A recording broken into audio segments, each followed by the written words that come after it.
ពីម្សិលមិញបងប្អូនអើយអ្នកគ្រូផ្លាយបានចេញមកទុះទាយទៀតហើយចាគឺគាត់និយាយអំពី8ចំណុចដែលប្រទេសថៃនឹងជួបរយៈពេល2 ទៅ 3 ខែខាងមុខទៀតជាពិសេសគឺក្នុងឆ្នាំ2026នេះតែម្ដងបងប្អូនណាហើយព័ត៌មានមួយនឹងកំពុងធ្វើឲ្យប្រជាជនចៅសៀមមានការគិតថាត្រូវធ្វើយ៉ាងម៉េចទៅពីព្រោះហេតុអីអ្វីដែលអ្នកគ្រូផ្លាយគាត់បានទស្សន៍ទាយគឺមិនដែលខុសទេបងប្អូនដោយប្រមាណខែមុនហ្នឹងគាត់បានទាយទុកតាំងពីឆ្នាំ2025ថានឹងមានករណីរថភ្លើងអគ្គិសនីប៉ះគ្នាបងប្អូនចាហើយមែនបងប្អូននឹងហើយ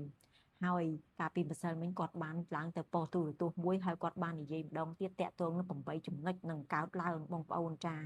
គឺ1គ្រោះថ្នាក់ចរាចរណ៍រថយន្តសណ្ដោងឬក៏រថយន្តកន្ទុយវែងចាហើយនឹងរថយន្តក្រុងលក្ខណៈថាឲ្យតែឡានវែងបងប្អូនគឺនឹងមានគ្រោះថ្នាក់ដ៏ធំកើតឡើងចាគេឲ្យចាំមើលទៅចាពីពេលហ្នឹងទៅដល់ចុងឆ្នាំ2026នេះនឹងកើតឡើងហើយទី2ទឹកជំនន់នឹងលិចភ្លាមតែម្ដងដោយសារតែភ្លៀងធ្លាក់ខ្លាំងជាប់គ្នាចាអញ្ចឹងបង្កទៅជាទឹកជំនន់ឬក៏អាចជាបាក់ទំនប់អីចឹងណាបងប្អូននឹងហើយទឹកជំនន់នេះគឺអត់ដឹងខ្លួនទេជួនកាលអង្គុយឬដេកលិចតែម្ដងចាពីព្រោះទឹកវាបុកខ្លាំងទី3ការរំជួយដីការបាក់ដីខ្លាំងនឹងប៉ះពាល់ដល់រូងក្រោមដីធម្មតាទេបងប្អូនតែទឹកជំនន់វាយមកហើយរឿងអីថាมันប៉ះពាល់រូងក្រោមដីបងប្អូនចាបាក់ដីស្រុតដីរំជួយដីអីគឺមកអស់ហើយបងប្អូនហ្នឹងហើយទី4បញ្ហាកើតឡើងដោយមនុស្សវិកលចរិតអញ្ចឹងមានន័យថាក្រុមមនុស្សវិកលចរិតហ្នឹងនឹងធ្វើឲ្យមានបញ្ហានៅក្នុងប្រទេសថៃហ្នឹងយើងមិនដឹងយ៉ាងណាណាតែបើសិនជាខ្ញុំគិតទៅគ្មានណាក្រៅពីក្រុមអាញុកនឹងទេបងប្អូនចាក្រុមអូទីសឹមនឹងទេបករឿងបកហេតុធ្វើឲ្យប្រទេសជាតិមានបញ្ហាមែនទេបងប្អូនទី5តាក់ទងនឹងជនបរទេសគេចង់និយាយថារឿងកើតឡើងទៀតដោយសារជនបរទេសមិនមែនជនជាតិថៃទេណាចាជនបរទេសជាអ្នកធ្វើឲ្យមានបញ្ហាកើតឡើងនៅក្នុងប្រទេសថៃនឹងចាអញ្ចឹងខ្ញុំក៏អត់ដឹងដែរបងប្អូនយើងរងចាំមើលទាំងអស់គ្នាទី6កេរ្តិ៍ឈ្មោះរបស់បុគ្គលល្បីដូចជាតារាឬក៏សាស្ត្រាចារ្យអីចឹងគឺត្រូវបាត់បង់ប្រជាប្រិយភាពប្រហែលជាដោយសារ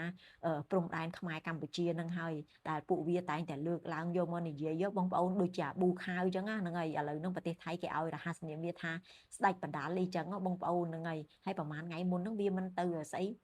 នៅកន្លែងប្រាសាទខ្មែរយើងដែលវាកាន់កាប់ឆុសច្បាប់ចាគេប្រម៉ូទលក់កៅអៅលក់អីនោះចាជាមួយអាតារាមានតារាមួយចំនួនបងប្អូនហ្នឹងហើយអញ្ចឹងមានន័យថាពួកអស់ហ្នឹងបុគ្គលល្បីឬក៏តារាសាស្ត្រាចារ្យវិជ្ជបណ្ឌិតណាល្បីត្រូវបានបាត់បង់កេរ្តិ៍ឈ្មោះចាទី7ហានិភ័យនៃការបាក់រលំអគារខ្ពស់អូយបងប្អូន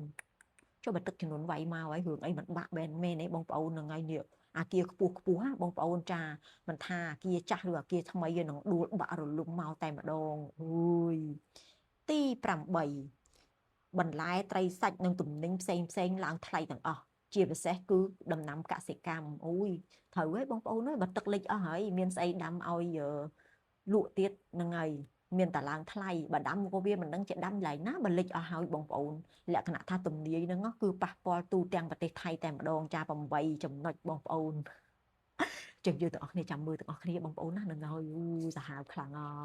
អរគុណច្រើនបងប្អូនសម្រាប់ការ share